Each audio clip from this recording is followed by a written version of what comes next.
Well, hey, everybody. It's so good to be with you on this episode of The Hot Seat with Pastor Jason. And I'm Tim Lee. I'm Rae Lee. Todd Jones. So Todd is our official guest today. He's going to share the work of God in his life. And Rae Lee is Tim Lee's better half. Much better half. Much better half. Like 3/4. Yeah. So we just kind of pulled Rae in to have... Yeah, I think that's what I love about my wife is that she just jumps into anything that I ask her to, I guess. That's cool. Pretty much, yeah. And I would have to say that I probably don't jump into all the things that she asks me to. So Yeah, hardly ever. so there, it's on record now, right? That's cool. That's cool. Well, Todd is our guest today. My brother, my friend, Todd Jones. Welcome, dude. I'm glad to be here. Yeah. And so you were one of the stories that I thought, I really would love to help him tell his story and get it on record when we first started doing this, because God has really changed your life in a pretty profound way. Absolutely. Yeah. And it was, a big part of it was something that took place right before COVID hit. Yes. Yeah. Yeah. And so why don't we start with the beginning and tell everybody about who you are, where you're from, where you grew up, and how did you go from your birth to following Jesus today the way you are? So let's hear your spiritual story. Does he need to get a little closer to that? Yeah, maybe make it a little bit closer. You could Yeah, pull better? your... Yeah, you can just pull it toward. Yeah, there we go. Yeah, or you can pull your... I like to speak right into it. Yeah. It's very flexible. There we go. Is that better? Yes. That work? Yeah. All right. Great. Yeah. So, I'm the son of Barb and Dick Jones, the youngest brother to Rick, Randy, and Ted Jones. I'm the father to You're the Allie. baby. I'm the baby. Okay. Father to Allie and the husband of JC. JC. Yeah. The love of my life. And that doesn't stand for Jesus Christ. No, but it's an easy way to remember her name. Yeah. I can't tell you what JC stands for. I can't tell you the J. Oh, okay. It was 6 months after we met before she would tell me what it stood for. Really? Yeah, it's a big secret. So I can't tell you. She can, but Yeah. on her own time. That's how I initially remembered her name. Just like, hey, JC, that's easy. That's my guy, JC. So, yeah. She's a very Christ-like woman too, I think. Yes. Yeah. Well, we've both grown closer in the last couple of years. Yeah. All right. So tell your story. You're the wife. You stopped with husband of JC and the father of Allie. Allie. Yeah. She's 30, grown up, married to a great guy, living up in Glen Ellen. So I'm happy for her. They just bought their first home, doing all those things. So That's terrific. Those are big steps. yes, I didn't think she'd want to have kids. She loves kids, got a lot of nieces and nephews, but they actually said something about, well, we could have 2 kids here before we'd have to move. And I'm like, oh, son of a gun. Yeah. Maybe there'll be some other news following, even though I don't know if I'm ready for Grandpa Todd, but Oh, yeah. Oh, let me tell you, being a grandparent is like the best thing ever. Yeah. You can always come up with a better name. yeah, Like I always wanted the kids to call me Captain. I thought that would just be like and then they'd be Chief? like 20 years old and they would say, but he doesn't have a boat. Like what? And then they'd have to explain that was just some weird thing. I've got a boat you can buy. Do you want to buy a boat? No. So do they call you Captain? No, but No. I tried it and it didn't stick. So Captain. Oh my gosh, that's really funny. So I was born in Iowa. Did some of my formative years in Lisle, up a suburb of Chicago. Cool. About 13, moved to a small town, Bethany, Illinois, south of Decatur. Yeah. And then I went to Charleston. Yes. Yeah. Went there in Eastern Illinois, and then a few years back went to ISU to get my master's degree. I work for a bank, and I'm in the wealth management department. Yeah. I've been doing investments. Started out most of my career doing 401k, retirement plans, stuff like that. Really enjoy helping people save for their retirement dreams. Yeah. So, done that for a long time. But that's a little bit about me. That's cool. So, and when did you move to Washington?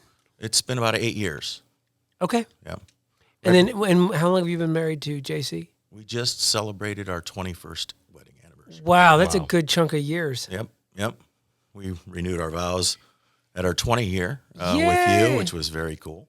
Yes, we did get to do that. Yep. You all both wrote out a lot for the renewal of vows. That was Yeah. cool. You really put your heart into it. Yeah, a lot to say. That's I've cool. actually made a plaque that I gave to her on her birthday that had the edited version of my wedding vows. Oh, Oh, that's sweet. that's awesome. See, it's guys like you that make us have to like take notes at these occasions of like this is how you do it. Yeah. There are some podcasts that I just do not want my life to listen to. You know, my wife, she just, she needs to just be happy with me as I am, not making plaques and that kind of a thing. So. Well, sometimes my we have moments. high expectations, and you guys don't live up to them. Yeah, you may have talked Yep, about yep, that. yep, I yep, don't know. Let's. yep. So Todd. Okay, so let's. So that's where that's like your biological and geographical history. Yeah. So were you raised in the church? Not too much. When I was younger, before we moved to Lyle, my parents went to church pretty much every Sunday, but that was up to age 6 or 7. Then we moved, and my folks, I guess, fell away from the church. They found their way back later on, but so it wasn't a regular thing for me. So were you Catholic? No, they were Methodist. Yeah, I went Lutheran for a while with my first wife, that's right. and then That's right. came back here. Yeah. Yeah, I've got a lot of relatives that are Catholic. Okay. So from the time that your parents stopped going to church and you came back, what was the gap? Anything happen in between, like well, childhood and? Well, yeah, I mean, when I started seeing my first wife, she was a faithful churchgoer to the Okay. Lutheran church, so I went regular during a period of 6 years, 7 years in there, from the time I started seeing her till a while later. And then we moved around a lot, so it was hard to find a church home. And then circumstances brought us here, and we just started attending a couple of years ago pretty regularly.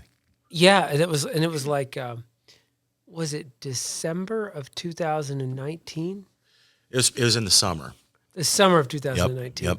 Okay. Yeah. Okay. And so, and then, how did you all end up here? Well, one of the things I'm sure we'll get to a lot of the details, but I wanted to find a church home again. Yeah. So we started coming here, and the sermons that you and Pastor Sarah had were hitting me right in the heart. I mean, almost every sermon, I had tears in my eyes, and God was speaking to me. Mm. So we started coming here pretty regularly. Yeah. Still do. Love it. It was tough during the shutdown during the pandemic, but we still got our fix online, but it's just not the same. Yep. It feels completely different here. Yeah. Yeah. And so, so then, okay, you guys started coming here, and then, but then do you want to walk through, like, from when you started coming to like today, some of those key things that happened? Well, what I might do is just take a step back, Yeah. a little bit further back. Sure. Sure. I guess being the youngest of 4 boys, I was always trying to compete with my older brothers, and it's hard to compete when you're 6 years behind the one that's the closest one to you. But they were always really good at things, yeah. so I really tried hard to be really good, but I was never as good as they were, and I think that stuck with me somewhat because, I mean, I've been blessed with lots of things. Like, I mean, I'm a pretty good student. You know, I'm a hard worker. I've always had, except for a short period of time, had a job that paid me well. But I never felt good enough. I knew somebody that was smarter or better than I was at whatever it was. Even what I think I'm good at, I know people that are better. So it was a thing that stuck with me all the time. When I was younger, starting in high school, I had my first bout with depression, and that's something that just seemed to come back every 5-6 years. I'd get a spell and be pretty depressed, really depressed. Sometimes worse than others, but it just seemed to be a recurring thing. So I'd gone to different counselors and psychologists trying to figure out what's going, and they'd ask some of those questions, well, did you love my mother? Yeah. You know what? I got great parents. Everybody should have parents like I do. I love my mom. I love my dad. Your mother. It's like, so there was all this, I felt like I wasn't getting any answers. But it's something I kept struggling with. And I always, I needed to be better, but I never felt good enough. And when things got really good, went well in my life, and you mentioned something in the sermon today about, the troubled times will come around. They will. I was just looking for the next one. And if things were going real good, I'd do things to screw up what was a good thing, which would put me in a depression. And it's just this cycle that I kept going through for a long time. As I grew up, there were three people in my life that affected me. They were very religious people. I think of one kid I went to college with. His name was Fred Shoemake. Hi, Fred. He was very smart. I mean, he got straight A's through college, and he was a computer programmer. They had back in the day. One of the things they gave you extra credit for in programming is how many lines of code did it take to do the program? Because at that time, every line took up space and time, and that was a limited quantity, which it's not now. But so he cut the code for this regular program in half. Anyway, and he was mechanically inclined. He worked on his car, and he could teach. I mean, I was a junior, and I was going through this depression cycle, and he could teach you things. I mean, we had a lot of the same classes, and it was just amazing. And I'd say, hey, Fred, how do you do that? I mean, you're smart, you're book smart, you can, work on cars, you can tell people what you do and how to do it. And he'd say, well, it's not me, it's the grace of God. Huh. I'm like, oh man, I really like that, but I don't understand it. You work hard though, Fred. I mean, you're doing this to get where you are. And no, but it's gifts given me from God, and I appreciate what he's doing, but I just couldn't wrap my mind. This was around. when you were a junior in high school? College. This was college. Well, that's pretty cool. To have somebody just be able to communicate that and articulate that just in a steady way. Yeah. And I was struggling in one of the classes, and I said, hey, Fred, is there anywhere we can go to get help about depression and stuff like that? And he just looked at me and said, I've been praying for God to show me somebody to help, and you're the guy. Huh. So he helped me through this class, helped me get my head straight again, and helped me through that phase of my life. And that's happened a couple other times, but not quite as dramatic as Fred. Fred Shoe? Fred Shoemake. Shoemate. Shoemake. Shoemake. Yeah. Like shoemaker, but without Yes. the er. Yes, without the er. Okay. Yep. Hold the er. Wow. So. Oh, dear. So. Wow, praise God for Fred. Fred's a good man. It's been a while since I've talked to him. It's time to reconnect. So, and I've always, you work hard to get what you want. You have to earn good things. Things aren't given to you. You've got to earn them. So, long story short, been cycling through that. JC and I, like I said, been married for 21 years, and about 4 years ago, I'd say, we started drifting apart. She would put it like it's like we're roommates, or roommates. We're not husband and wife, or partners, and so we didn't communicate. Things drifted apart, and throughout my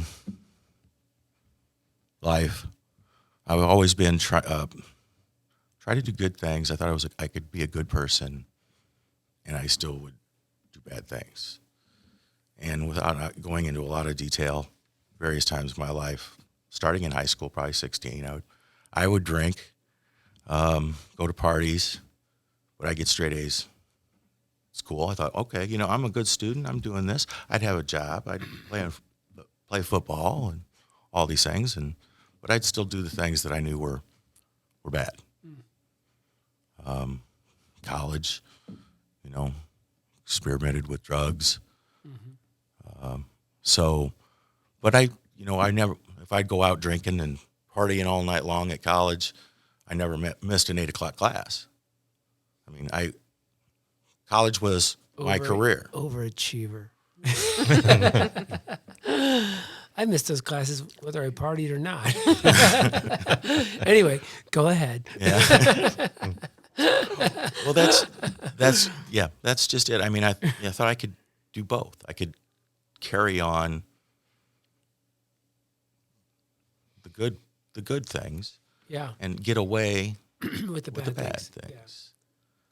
Yeah. It was okay to do the bad because you were doing good. Because I was doing good. So it was like you built up credit that you could cash out. Exactly. And I'm a nice guy. I like that.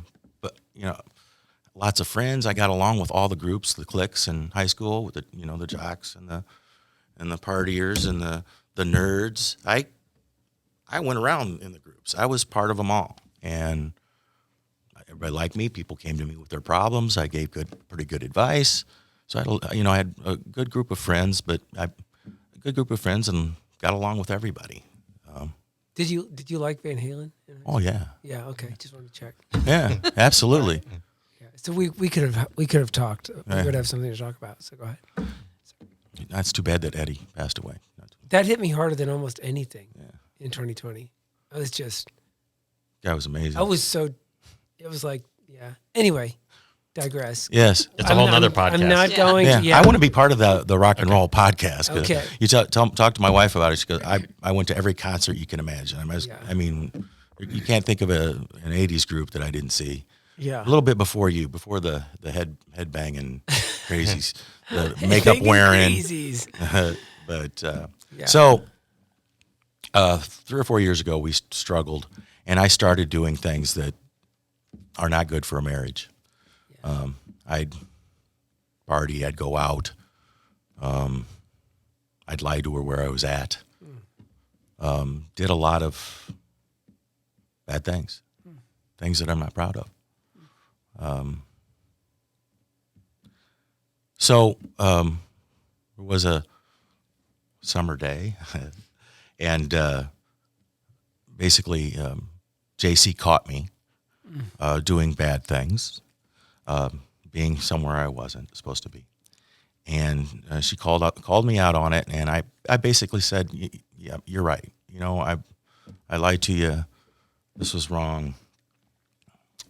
I've got some behavior things going on because I just get in the same cycle.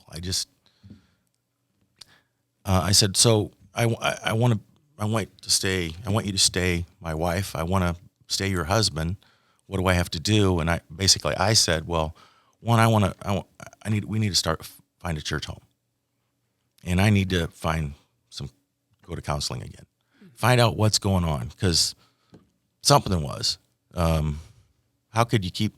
Normally, I make a mistake. I don't make big mistakes more than once, but I'd make some of the same mistakes over and over again, and I know where they were leading.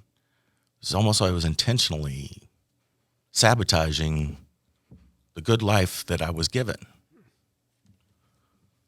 So I basically interviewed a couple of different counselors. One of them gave me the same kind of, did you love your mother kind of feeling. And Tell me about your mother. yeah, just it's wasn't I don't know. I just heard it before. I'm all right. My parents were all right. I grew up okay. It's me. What is wrong with me? So I found one and started seeing him. His name is Josh, and session or two in, I found out, well, he's a Christian counselor. I thought, well, I didn't think those two things went together. You got your counselors and then you got your Christians. I didn't think the counselors brought God into things. Yeah. So it was kind of surprise to me, but even after the first time I sat with him, and I think one of my strengths is I can usually look at people or be with people a little while and find out what they're good at. I can see where people's talents lie. Ooh. Although I can't do that with me Okay. very well. I'm getting better, but I always saw what I didn't know. Sure. But so anyway, I could tell he was good. He knew what he was doing, and if he could give me some help. So he started helping me through some things, and then we'd pray after a session, and we talked more and more about God. And he goes, "Well, you're a Christian?" And yes, I'm a Christian. But there'd be a little like a but afterwards, like I am, but and that kind of always bothered me. And it was like I am, but I don't know some of that stuff. Virgin Mary, that's Rose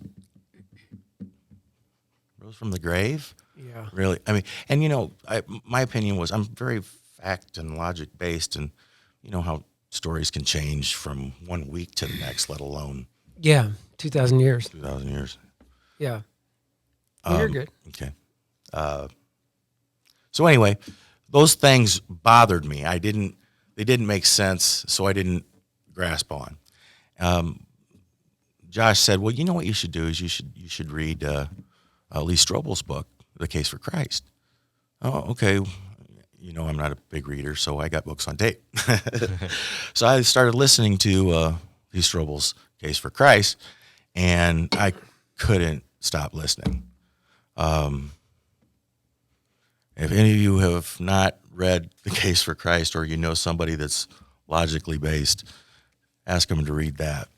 He Very solid classic. It is. I mean, he's a reporter and a lawyer, so he knows how to look at facts and things like that. So I listened to that, and he was just making the case for Christ. And at the end of it, I'm like, all right, you answered my questions. It's not a story. It could happen. It makes sense. I believe something, either a creator made the earth. If they could make the earth, they could, he could artificially inseminate Mary. These things are possible. So it opened my mind to the belief that all these things are true, and then I can believe everything and say, yeah, I'm a Christian, and not have a hesitation afterwards.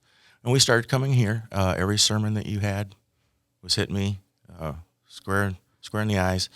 The Holy Spirit was at work. I could just feel, I could feel things. So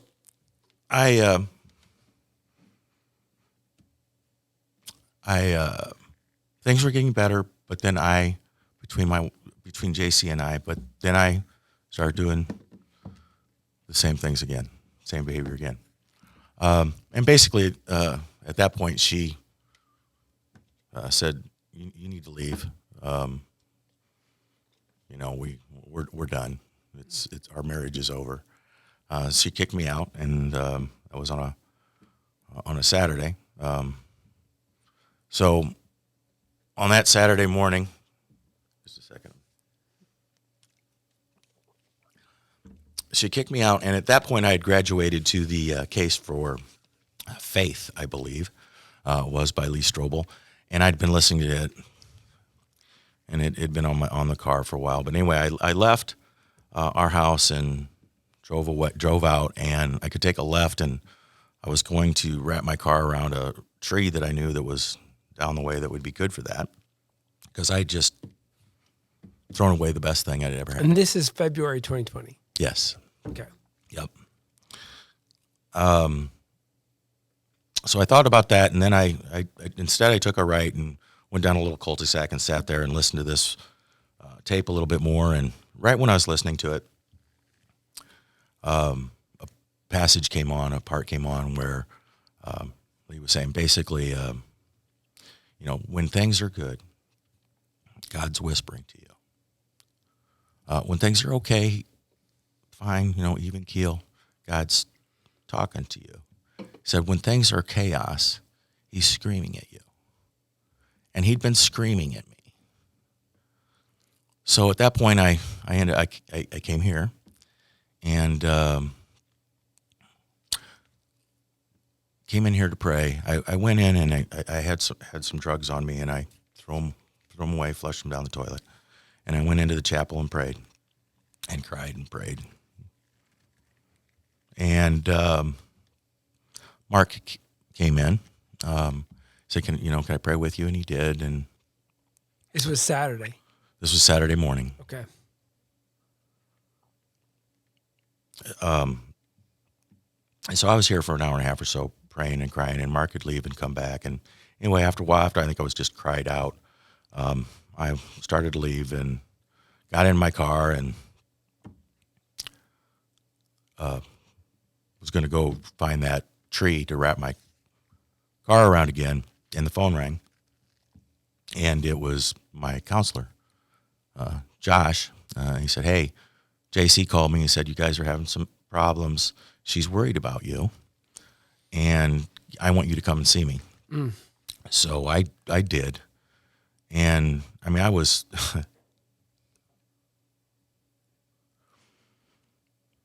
I was a mess, and I knew that I had nobody to blame but me. And I knew I had just thrown the best thing in my life. And I was at my wit's end. I was suicidal, very much suicidal. And so the counselor, being very familiar with these things, basically said, okay, here's what we're going to do. Said, what are you going to do when you leave here? You need to find a place to sleep. Where are you going to sleep? So, well, I'm going to find a hotel. What are you going to eat lunch? Yes. Well, where are you going to eat? I mean, he was just writing everything down, and every half hour have something for me to do. Because I think he knew that if I committed to it, I was going to do my best to do it, just to give me some structure. So anyway, went through the whole day like that. And then he said, okay, in the morning, what are you going to do? So I'm going to get up and I'm going to go to church. He said, okay, well, great. But before you go in, call me. But when you get up and you're getting ready to go in, or call me at 8 o'clock or 8:30, whatever it was. And I said, okay, I will. So somehow I made it through that night. There are a number of things I'm not getting to here, because I was getting all kinds of signs from God, and I was getting just like pulled by the devil at the same time. Things that were bad were confronting me physically. Physically, I was running into people, or not running into people. People call, stuff like that. Anyway, so Bad things. Bad things. Yeah. But then, People calling you, trying to get you to do things you shouldn't. yes, Okay. yep. So I made it through Saturday, and I got up, went to church, and in the parking lot, I got to call Josh. So I called him up, and he was saying, "You doing all right? Okay, what are you going to do after you go to church and these different things?" You're great. You're Okay, great. all right, You got plenty of time. okay. So I told him that. He goes, "Have you ever given your life to God?" Well, no. I mean, have you ever asked Jesus into your life? No, but I'm gonna today. I'm gonna today, and I'm gonna do it here at church, and I'm gonna do it with Pastor Jason. He said, "Okay, well, go to church. Now, when you leave, you got to go home to get clothes and all the things." Okay, so I went in there. I went to church, and the sermon, I've listened to this so many times. You were talking about things, and everything you mentioned was to me. It was Todd. You talked about a couple that came to church. They were just out and about, stopped by here, and you found out later on that they were having marital problems, and that they prayed and God fixed them. And you talked about how there are 75,000 Christians in the Washington area that aren't going to church, or 75,000 people that aren't going to church. And one of the biggest reasons they don't go or they don't accept Christ is they don't believe they deserve it. They're not good enough. You mentioned that you had a friend, I believe from India, that you were real close to, and he was going through some struggles, and you said, well, you try to bring Christ in your life. And he said, well, all those things are great stories in the Bible and everything. He said, but I don't believe it. Yeah. I'm like, so everything in the sermon was hitting me. So I was going to wait till after that and go up front and pray for forgiveness. And something happened. I mean, you were real busy and things were going on. So I was going to stay for the second service anyway. So I listened to it. I listened to the service again. And right after it was over, I went out in the hall and ran into Mark, who was there the day before, that was praying with me. And I told him, yeah, I'm gonna give my life to Christ today. And so I'm waiting for Pastor Jason, and we'll do whatever you do, say whatever the prayer it is you say, and everything will be good. So he sat with me, and it was a little while, and I started getting nervous, and I wanted to bolt. And but he kept me there. Just that he was there kept me there. So then you came over, and in a 5-minute period of time, I tried to explain to you all of these bad things in my life and everything that had been going on and what I just had done to screw up everything. And I said, well, I want to, pray and take God into my life. So we went up there and started praying, and it didn't feel right. It was, it felt forced for me. And you prayed, and then you'd left, and the other gentlemen were with me, were praying with me, and the way he'd left, kind of, I guess afterwards, it was kind of like you just walked away. When it hurt I was your feelings, yeah. It hurt my feelings. It did. Yeah. I know. I remember that so clearly because, and this is like in my heart, and we've talked about this a lot, Yes. right? Oh yeah. Because I felt like there was, it wasn't, you weren't quite down all the way, right? And this is just from me being jaded, probably, where it's like I've seen people in desperation come and like, I want to give my life to Christ or whatever, and I'm like, okay, you got caught doing something. You now need to go home and tell somebody that you're a different person. You gave your life to Christ. And so, I'm kind of like, I'm not sure, I'm like, and this is me. I misjudged you, I think. No, I'm like, no. he got busted. And that's kind of what I thought. He got busted, but he doesn't understand really. It was really kind of I feel bad, Well, you don't feel bad. Yeah. Well, we've everything talked is about it a lot. good. It's We've talked about it everything's a lot, good. yeah. I mean, it was. I would, if I was in your place, I would have seen the same thing. It was also really unfortunate because I really, literally had a room full of people waiting for me to do something, which was unfortunate. That's why we try to really slow down now after the services to be available and just at the front or whatever, unrushed, even if it takes over. Anyway, Anyway, So that's me defending myself. that's So well, but what you said, what Looks like Jason was in the hot seat. Yeah. Todd's not the only one sweating. oh my gosh, I just like put my Diet Coke down, took the cap off my water. well, but I understand where you're at, and I was. You're right. I wasn't there. It wasn't time, it wasn't time. So I left, and then I was going to go home to pick up my clothes and stuff, and I was walking out of the church. I'm like, wow, man, even the pastor doesn't think I deserve God. How bad are you? How terrible are you? So I got in the car and I went home. Didn't expect JC to be there, but she was. And I went in there to fill out a suitcase of clothes and things I needed for the week.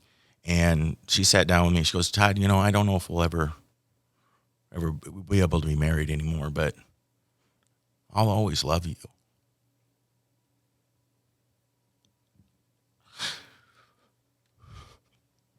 And I didn't understand that. I've been doing bad things and lying, and how can you still love me?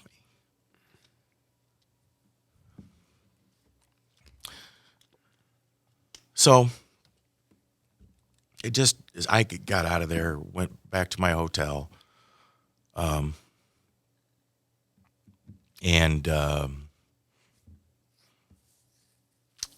decided that I'd, okay, well, you've done good today. You've gone to church, you've got your stuff, so I'm gonna go over here and go over to there's a restaurant bar next door and have lunch, and you can go ahead and have a beer.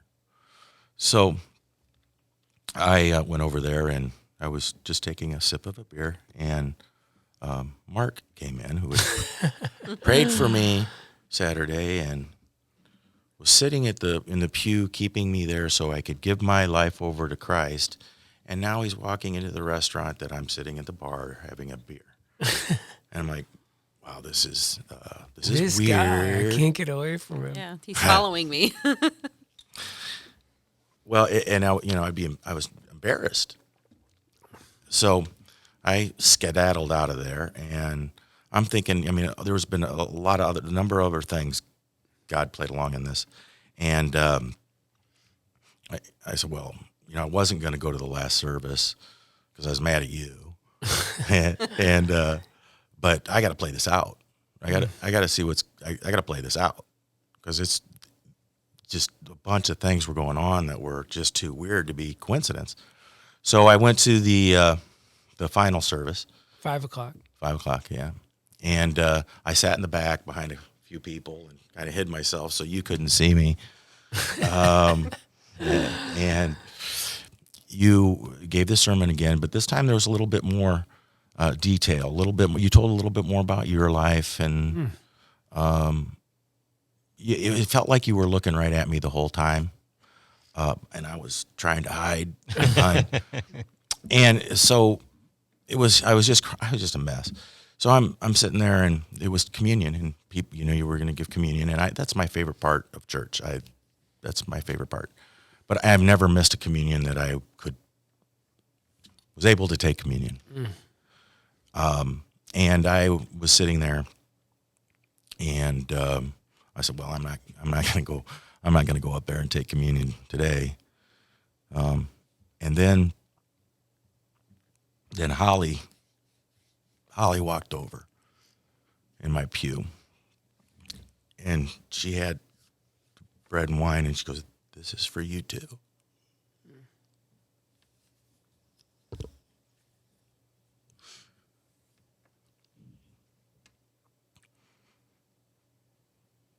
I've never seen that happen, but except for sometimes elderly people that can't make it. I've never seen anybody and maybe it happens a lot, but I've never seen it. And it was like God was telling me, you know what? I'm here for you too. I know you don't think it now.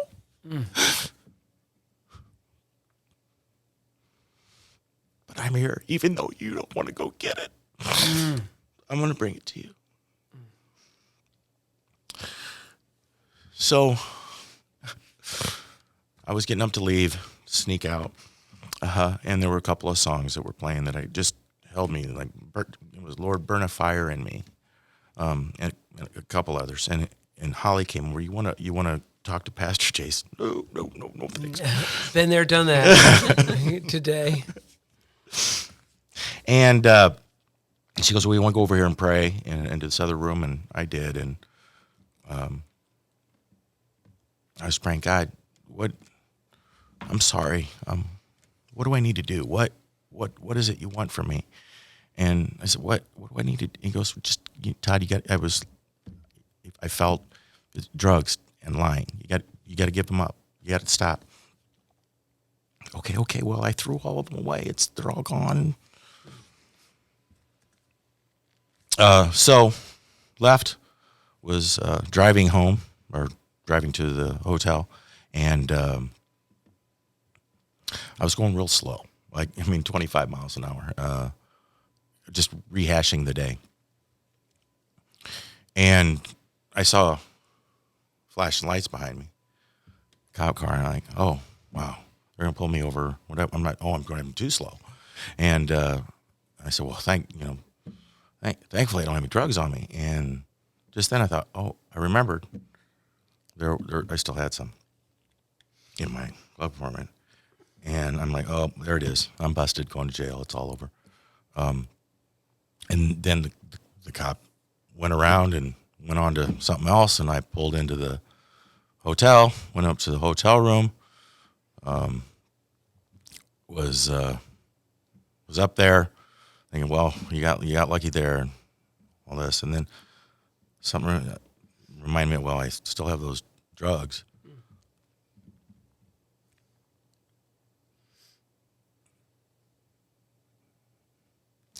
And I was going to use them, and I heard,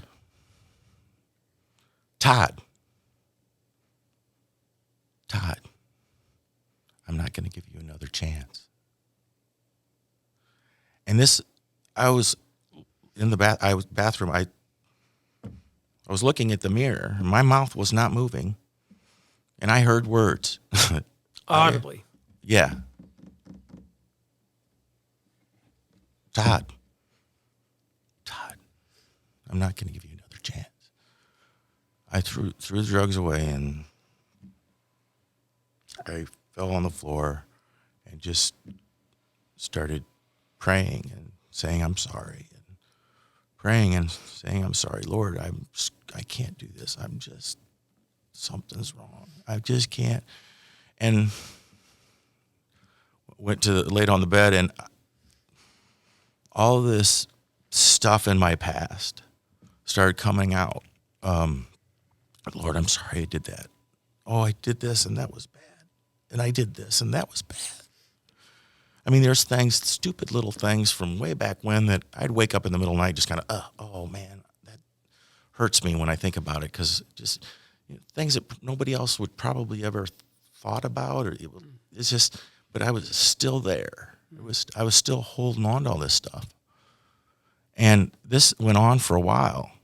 I mean, everything I could possibly think of that I'd done to hurt people or hurt somebody that I was sorry for came out. I can remember one, like when I was in like 3rd or 4th grade, some young girl, her name was Amy. I still remember this. She brought this piece of peyote, sparkly fake gold. Peyote, yeah. Is that what it's called? Yeah. And I stole it. And that popped into my mind. I gave it back later, but anyway, I stole it. Just all this stuff until I couldn't think anything anymore. I couldn't think of anything else. And please just forgive me for all this. I'm just so sorry. I believe that you died for me, and I'm just sorry. I fell asleep, and I woke up the next morning different. First of all, I woke up and was ready was awake. That's not me. I was hungry. I needed something to eat, and I was ready to go to work. And wow, I just screwed up everything in my life, but it's gonna be okay. It's gonna be okay. And JC called me before I went to work, and she was a little down about everything and what was going to happen. And I was being optimistic. Everything will be all right, JC. It's going to be okay. Whatever it's going to be. You're going to be okay. Do you need anything? And this took her aback because she said, "Oh well, he's already moved on." But I was different. I woke up different.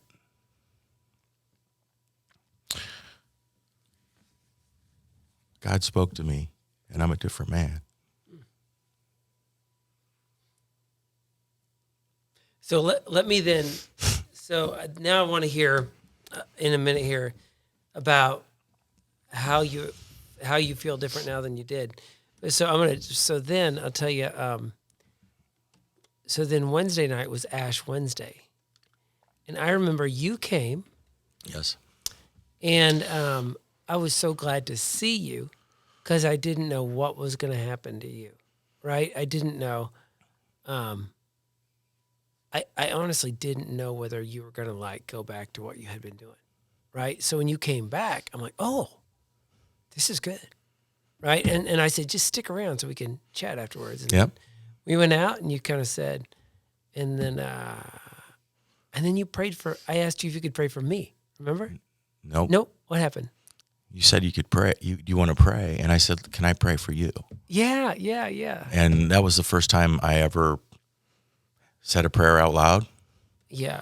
And then you prayed for me to be bold. To be bold. Yeah. Be bold. Why did you say that? Well, I think in that sermon, or I think in the sermon, Yeah. you would talk about how you wanted to be bold. You needed to be bold in your faith. And so I told you, you be bold. Yeah. Because you're being bold on that day. I wasn't there yet. I needed the rest of the day to happen. So and then I remember then COVID happened, and then we'd have little things, right? Where we try to open up and have things. And then you and JC would show up together, and I'm like, but I mean, so much was going on in the world. I didn't know what was going on behind the scenes, and I'm like, oh, they're still together. Well, I'll be. It must be going okay. And then that summer, you wanted to if we could go out to lunch. Yeah. And then you told me all of this. And by that time, it had been maybe 4 months or something. Yeah. And you're always I'm always kind of like, oh, somebody had a meaningful day or something. You always want to know, is it going to stick, right? Because people get down, and when they're down, they make commitments, but do they stick with them? But at that point, you had a tattoo hanging out from under your arm. You had tattooed the day. Look at that. Hey, pull it up more. By this time, we're sitting at what is it? It's a Brick house. Yeah. Yeah. And you had the date and a huge cross tattooed on your arm, right?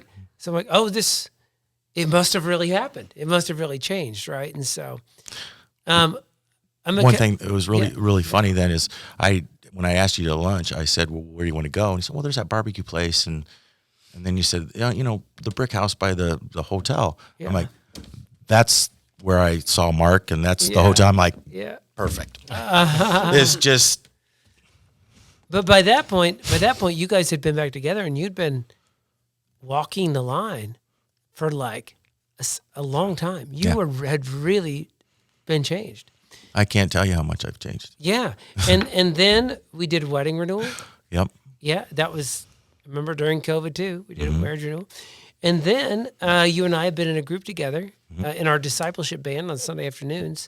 We started that in like December of 2020. Yeah, December 2020. And so how has God changed your life, like how are you different? Like how has God changed your life since the day of the tattoo?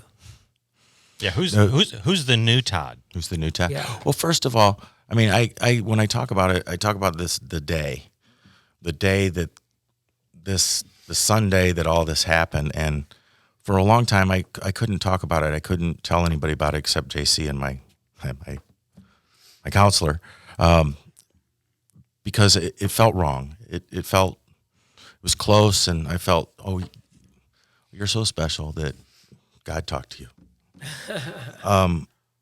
But then when we started going to doing the discipleship thing, one of the first items we did was we all gave our testimony, and I was really bothered by it. I was praying about it, and I said, "This makes me feel uncomfortable. What should I do?" And I haven't heard audible words since then, but I hear God. It is rare. All the time. I hear God all the time. We're close, and He's just saying, "Hey, Todd, that day wasn't about you. It was about me." I'm like, "Oh, well, that's easy then. I can talk about this a little bit more since it's about you and not about me." So you were asking, how have I changed? I've always struggled with self-confidence, being smart enough, bright enough, and the guilt that I've carried on. The guilt is I mean, I can't say it's all gone away, but I don't wake up in the middle of the night groaning about something that happened 10 years ago that didn't mean anything. He took away that guilt. And He made me confident. If I feel like, you know what, my opinion means something. I've worked hard and things are good, but I said for the first time a couple weeks ago, it's not because of me, it's because of Him. And I said that out loud, and I thought, oh, now I know what Fred was talking about. So the confidence, there's confidence. I got a promotion at work. Things are good. Things are coming to me. Things are happening and I'm not worried about it. I'm not going, oh, things are so good. Let's go screw them up. Yeah, you're not afraid of going off the rails. Well, I'm Cautious. I'm cautious. Yeah. But I know I feel Him there. Yeah. I feel Him there a lot. I pray a lot, and I'm getting answers. And there are answers that I wouldn't come up with. I mean, I think a while back, JC and I had an argument. I mean, it's still going to happen. And I do what I normally do in an argument, and I separate myself and go away. So I went away. I was in the garage going, what do I do? I mean, Lord help me, because I don't want these arguments to continue and whatever. And He goes, well, you need to go up there and give her a hug. I'm like, what? I'm mad at her. She's wrong. No, you need to go give her a hug. Okay. I go up there and give her a hug, and we were not mad at each other. He's giving me, except for today, because I don't. He's giving me words to say. No, you're doing great. So, and then you all did Alpha together. Yes. Yeah. Yep. And was that good? Yeah, enjoyed it a lot. Met some, great people. Reconnected with an old coworker. Oh, that's cool. Yeah. Yeah. So being in that band with you on Sunday afternoon, and that's such a cool group because, everybody had some kind of encounter with God that was tied to Crossroads, which was cool, right?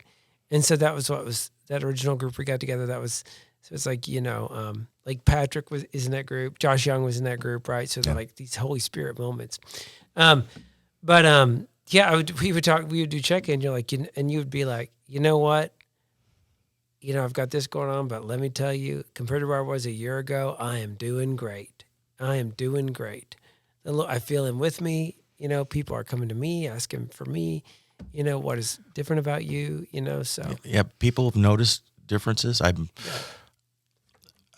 got this, like I said, new responsibilities at work, and so things have been really crazy. And a friend, a young lady that works there, was almost in tears, just looked panicked, and I was between one thing and another, so I had a short period of time to get prepared.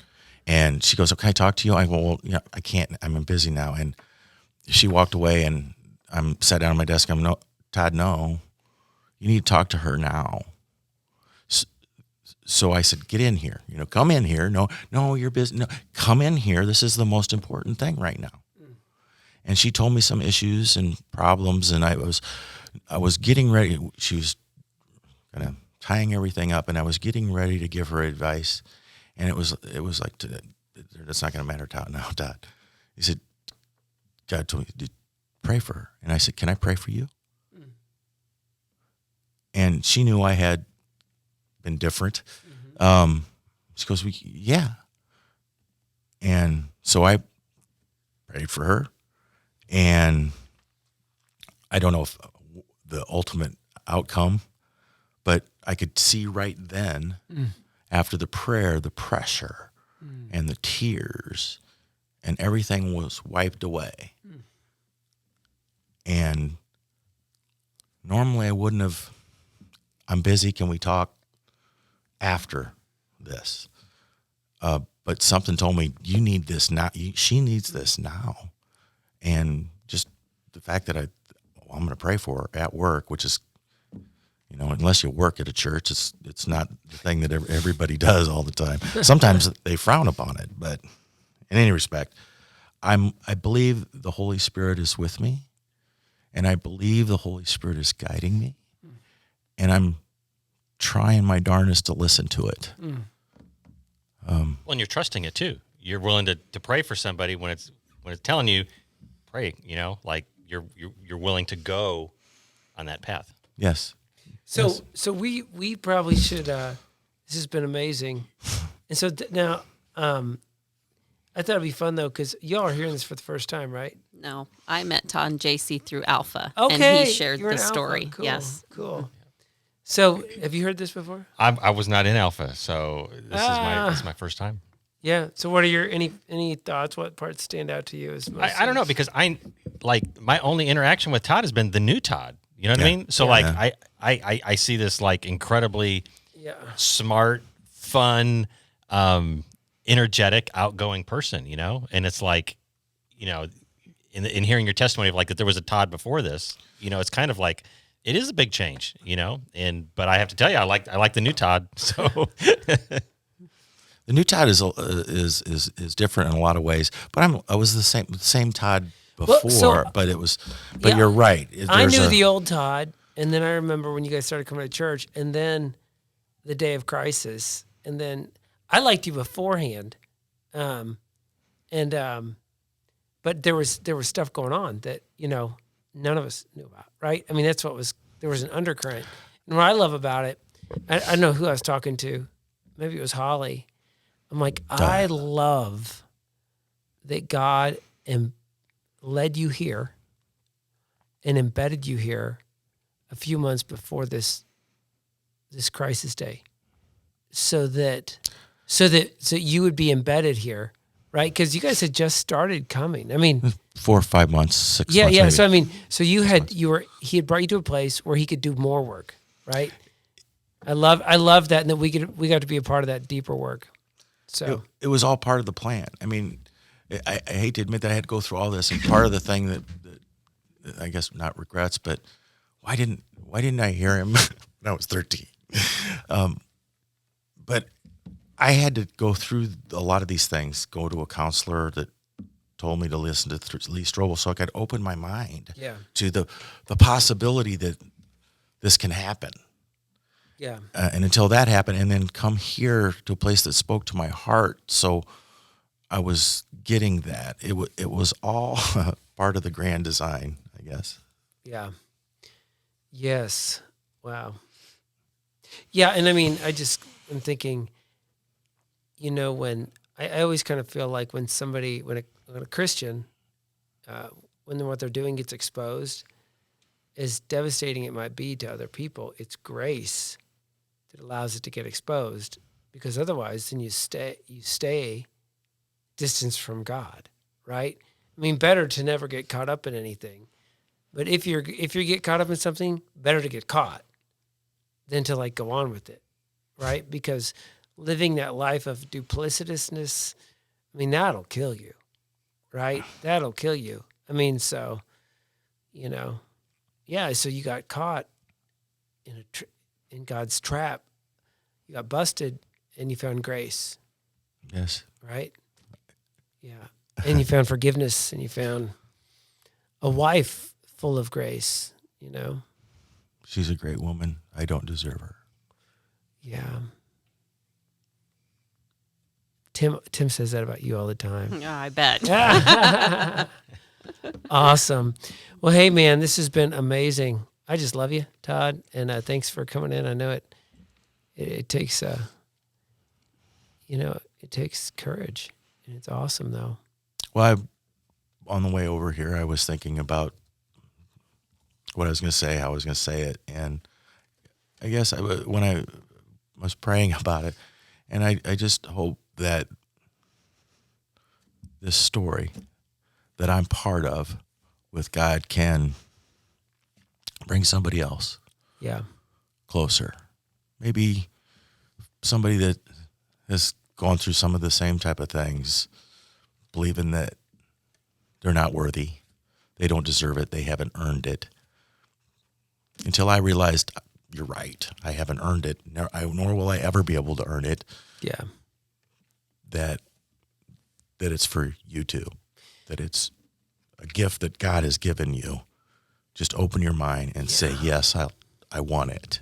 And I always hope that the whatever things we discuss in the podcast, that somehow it gets to the other guy, the other person who's dealing with the same thing, the other guy who's got these things going on, which if they're not stopped soon could take them to the point of no return, right? I always the other guy would say, I need to come clean now too, and I need to do it before it's too late, and that there'll be grace for that person too. And I've even seen you be able to help other guys already, who are going through divorces or going through hard things. I've seen you extend that back. So yeah, whoever's listening, wherever this finds itself, hey man, pastors don't always get it right, but that's why we have Holly. No, no, but there is grace. I mean, there is grace, and God is real, right? God is good. Pursuing you. He's pursuing. That's you. what I get. He was pursuing you. He was after. Yep. You're resistant or didn't think you were worthy of it, but he's there for everybody pursuing. Yeah. So. Yeah. All right. Well, the final word from the woman in the house. I don't know. That's what we. He's got me crying. That's for sure. Yeah. But no, I think it's amazing how down he was, and he opened up his heart to listen, because he could have very easily blocked all that out and just gone on his own path, but he didn't. Sorry. I cried at Alpha too, so but no, for him to just open up his heart and accept it and listen and follow the guidance. And it just amazes me the passion that he has now. Sorry. I don't know why I'm crying, but well, at least Todd, you do it to me every time. But we used to have a box of Kleenex on the table. Yeah, we don't. We went through it, I guess. Yeah. But no, I mean, he's just got the grace and the passion, and it just turned his life around when he really needed it. Yeah. So God is good. Yeah, I love you, dude. I love you a whole lot. I'm always happy to see you, and I'm glad that we get to be in our group together. I'm glad that you were around to bring me closer. I think you were part of the the master plan too. All right. Well, hey guys, that's a wrap. That's a wrap. God is good. All the time. God is good. Thanks for coming on, Todd. You bet. And Ray.